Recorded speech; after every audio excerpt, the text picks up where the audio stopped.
ሰላም ሰላም ሰላም ውድ ቻናል ቤተሰቦች እንዴት ናችሁልኝ? እኔ በጣም ደህና ነኝ። ዛሬ የምንመለከተው እንግዲህ የወንዝ ዳርቻ ፕሮጀክትን ይሆናል። ሰሞኑ በተደጋጋሚ ወደ ኮሪደር መለስ ብለን እነሱን ስንጎበኝ ነበረ። ዛሬ ደግሞ ከፍተኛ ዝናብ ባለው ወቅት በተለይ ወደ ወንዝ ዳርቻዎች ነው ጎራ የምንለውና እሱን ነው የምንመለከተው። ስለዚህ አዳዲስ የሆናችሁ ቤተሰቦች ሰብስክራይብ እያደረጋችሁ ነበር። ቤተሰቦችም ሀሳብ አስተያየት፣ ላይክ እና ሼር ማድረግ እንዳይረሳ። ዛሬ የምንጎበኘው ሃይላይት እንደምትመለከቱት እዚህ ጊዮን ነው ጎራ ያልነው። ሃይላይቶችን እየተመለከትን ነው የምንገኘው። እንግዲህ ሃይላይት ከጨረስን በኋላ ወደ ዋናው ቪዲዮ እንመለሳለን። መነሻችንን የምናደርገው ያው ጀምረናል ኦልሬዲ እዚህ የንግድ ባንክ ፊት ለፊት አካባቢ የሚገኘው የጊዮን የቴኒስ መጫወቻ ወይም ደግሞ ሪንጓ ያለችበት ከዚህ ተነስተን ማለት ነው ከድልድዩ ላይ ሆኜ ነው እያሳያችሁ ያለሁት። ከዚህ በመነሳት በቀጥታ ወደ ታችኛው የጊዮናውን የሚሰሩ ፕሮጀክቶች ወዳሉበት ታችኛው ድልድይ ድረስ ወይ ደግሞ ፏፏቴው ያለበት አካባቢ ወደዛ እናመራለን። እንግዲህ ፊት ለፊት የምትመለከቷቸው የሶላር እንደዚሁም ደግሞ የስኬት ቦርድ እና የቴኒስ መጫወቻ ስፍራዎች ናቸው። እነዚህ ፊት ለፊት አዳዲስ ፕሮጀክቶች ናቸው። በእርግጥ የቴኒስ ግራውንዱ እንኳን የቆየ እንደሆነ ይታወቃል። ከዛ ባሻገር ያው በዚህኛው በኩል እንደምታውቁት የዚህ ሪንግ ፋውንቴኑ ያለበት ይሄኛው ማለት ነው እንግዲህ ሰዎች የመጡ ፎቶ የሚነሱበት ነው። ከዛ ፊት ለፊት ደግሞ ተሻግሮ እነ ቀይ መስቀል፣ ጋንዲ ሆስፒታል እንደዚሁም ደግሞ የአዲስ አበባ ስቴዲየም አለ። እንግዲህ ህንፃዎቹም እነዚህ ባንኮቹ የሄድ ኦፊሶች የንግድ ባንክን ጨምሮ ትልልቆቹ እዚህ ኮሜርስ አካባቢ የሚገኙት የግል ባንኮች ሄድ ኦፊሶች ናቸው የምትመለከቷቸው። እንግዲህ መለስ ብለን ፊታችንን አዙረን ወደ ታች በጊዮን መሀል ለመሀል ወንዝ ዳርቻውን ተከትለን ወደዛ ነው የምናመራው። እንግዲህ ጊዮን ላይ አሁን ከሚጎበኙ እንደዚሁም ደግሞ ከመዝናኛ ስፍራዎች ካሉባቸው መዳረሻዎች መካከል ዋና ተጠቃሾቹ መሀል አንዱ የጊዮን አካባቢ እንደሆነ ይታወቃል። አሁን ላይ ደግሞ ያው በርገር ቤቶችም፣ ካፌዎች፣ ሬስቶራንቶች እንደዚሁም ደግሞ ስፓዎች የተከፈቱ አሉ። ከዚህ ወንዝ ዳርቻው ከተሰራ በኋላ እነኚህ የምትመለከቷቸው ከጊዮን ከግቢ ውጪ በኩል ያሉ ማለት ነው ስፓ፣ ሱፐር ማርኬትም ጭምር አለ። የፋይናንስ ተቋማት ኢብራንች ባንኮችም እንዳሉ ይታወቃል። የዳሽን ባንክ መግቢያው አካባቢ የተሰራው ድልድዩ ላይ የዚህ ኤሌክትሮኒክ ወይም ደግሞ ቨርቹዋል ባንኪንግ አላቸው። እነኚህ ደግሞ የምትመለከቷቸው መኖሪያ ናቸው ከላይ። ከስር ደግሞ ከታች በተለይ በፊት ለፊት በኩል በአስፋልቱ ዳር ፋርማሲዎች፣ ካፍቴሪያዎች፣ የቱር ጋይድ እንትኖች አሉ፣ ቡቲኮች ምናምን የመሳሰሉ የንግድ ተቋማቶች አሉበት። ወደ ታች ደግሞ ስንወርድ በታችኛው አቅጣጫ የፋይናንስ እነዚህ የውጭ ምንዛሬ ቢሮዎች የመሳሰሉ ሌሎች ሬስቶራንት፣ የቲኬት ኦፊሶች እንዳሉ ይታወቃል። እዚህ የጊዮን የወንዝ ዳር ዙሪያ ላይ ባሉ ቤቶች ማለት ነው። እንግዲህ ሰፊ ቦታ ላይ አረንጓዴ ስፍራ የሸፈነ ከፍተኛ ቦታ ላይ ያረፈ እዚህ የጊዮን ሆቴል ዙሪያ ላይ ያለው አረንጓዴ ስፍራ እንዳለው ይታወቃል። እኛም እንግዲህ አሁን የተወሰነ ዝናቡ አሁን አቁመዋል፣ መልሶ ግን ይጀምራል። እንግዲህ እየቀረጽኩ እያለ ምናልባት ቀደም ሃይላይት አይታችሁ ከሆነ ወደዛ ወረድ ስንል ደግሞ እንግዲህ ዝናቡ መልሶ ጀምሯል። እሱንም እያየን እንግዲህ በዝናቡ የተወሰነ እንቀጥላለን። እንግዲህ ፎቶ የሚነሱ የተለያዩ ሰዎች ከዛ ባሻገር ደግሞ እዚሁ አካባቢ ሊዝናኑ የመጡ ሰዎችን እንመለከታለን። እንግዲህ አስፋልቱ ስር ያው ወንዙ እንደዚህ ነው የሚያልፈው። ቅድም ወደዚህ ወደ ጊዮን ወደ ውስጥ መግቢያ አስፋልት ነው በቀኝ በኩል ያለው። በዛ ስር እየሾለከ በምታዩት መልኩ ወደ ታችኛው ወደ እስጢፋኖስ አቅጣጫ ነው እንግዲህ እንደሚሄድ ይታወቃል። የእስጢፋኖስ አካባቢ ያለው ወይ ደግሞ የታችኛው ክፍል ትላንትና ማታ አካባቢ አይተነው ነበረ። ምናልባት ፍላጎት ያላችሁ ሰዎች ኢንተረስት ካላችሁ የኛውን ማየት የቀደም ብሎ የተለቀቀው ቪዲዮ እሱን መመልከት ትችላላችሁ። እንግዲህ ተሻግሮ በዛኛው አቅጣጫ በዚህ በቀኝ ወይም ደግሞ በአስፋልቱ በኩል ማለት ነው ብዙዎቹ መኖሪያ ቤቶች እንደሆኑ ይታወቃል። የህንፃው ስር ደግሞ ያው ምንድነው ይሄ ፓርኪንግ ስፍራ አለው። እንግዲህ በዚህ በሚድሮክ ዋናው መስሪያ ቤት ወይም ደግሞ በህንፃው ስር ወንዙ ሾልኮ እንደሚያልፍ ይታወቃል። እነኚህ ደግሞ አሁን እየተጓዝኩ ያሉባቸው እነኚህ ስፍራዎች ግራውንዳቸው ላይ ከስር እኔ አሁን እየተራመድኩ ካለሁበት ስር ማለት ነው እንደሚታወቀው ሱቆች ናቸው። ይሄ ኮንክሪቱ መሬቱ ማለት ነው። በዚህ በውጭ በኩል በግራ በኩል ወይ ደግሞ ወደ ሳይክሉ መንገድ አቅጣጫቸውን ይዘው በዛ በኩል ክፍት እንደሆኑ ይታወቃል። አሁን ላይ ቢዝነስ የጀመሩ ባይሆንም ማለት ነው። እንግዲህ በወንዞቹ መሀል ወይም ደግሞ በዛፎቹ በምትመለከቷቸው እጽዋቶች መሀል ደግሞ የሚድሮክ ህንፃ አለ። ያው ያልፍበታል ያልኳቸው እንደምትመለከቱት የፓርኪንግ ስፍራ ነው። መስታወቱ ፊት ለፊት የምታዩት ወንዙ ከሚያልፍበት በላይ ማለት ነው። ምናልባት ቀደም ላይ ያደረኩት መኪና በውስጥ ያልፉ ተመልክታችሁ ከሆነ በመስታወት ስር ሆኖ ማለት ነው። እንግዲህ ወንዙም ያው እንደምታዩት ነው። ይሄንን ነው የሚመስለው። ዘንቦ እንዳባራ አካባቢ ሲሆን ያው መጠኑም ከፍ ይላል። መጠናቸው ከፍ ብለው ነው እንግዲህ በብዛት የሚታዩት። ከዛ ውጭ ግን ያው በጋ ላይ ሞር የመድረቅ ባህሪ እንዳላቸው ይታወቃል።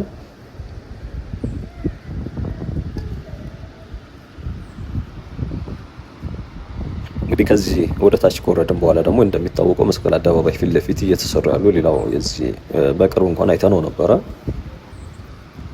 የዚህ ፐብሊክ ስፔሶች አረንጓዴ ስፍራ እዛም እንዳለ ይታወቃል። ከዛ ባሻገር ደግሞ አንዲት ትንሽ የወንፊት ድልድይ እንደተጠናቀቀች በዚህ ከስጢፋኖስ ድልድይ አጠገብ ሌላ ድልድይ ማለት ነው እዛ ወደ ፏፏቴው መሻገሪያ ከፖሊስ ጣቢያው ወይም ደግሞ ከፖሊስ ጽሕፈት ቤቱ ህንጻው ማለት ነው እዚህ ከቂርቆስ ቂርቆስ ነው ከቤተ ክርስቲያኑ ከስጢፋኖስ በዚህኛው በኩል መሀል የፖሊስ ማዘዣ አለ የቂርቆስ ክፍለ ከተማ።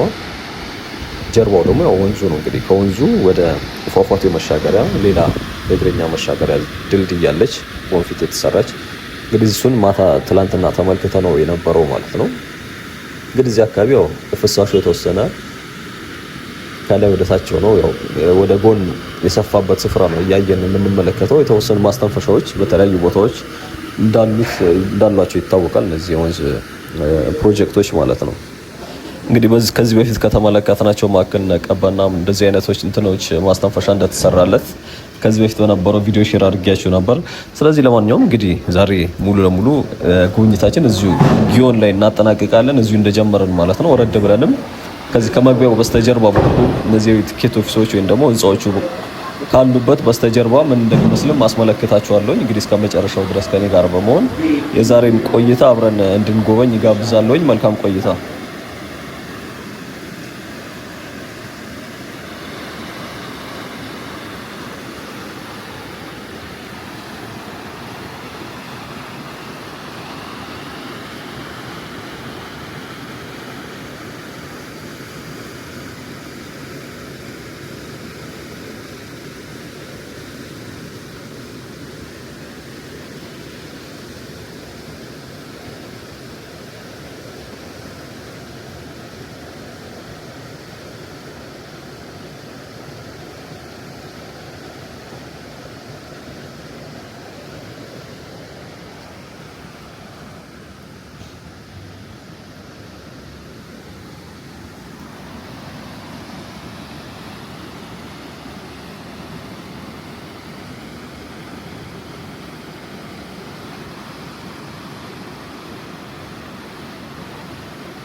توصل خمسة لا قعدت كهم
Y más, ya no se lo dejan a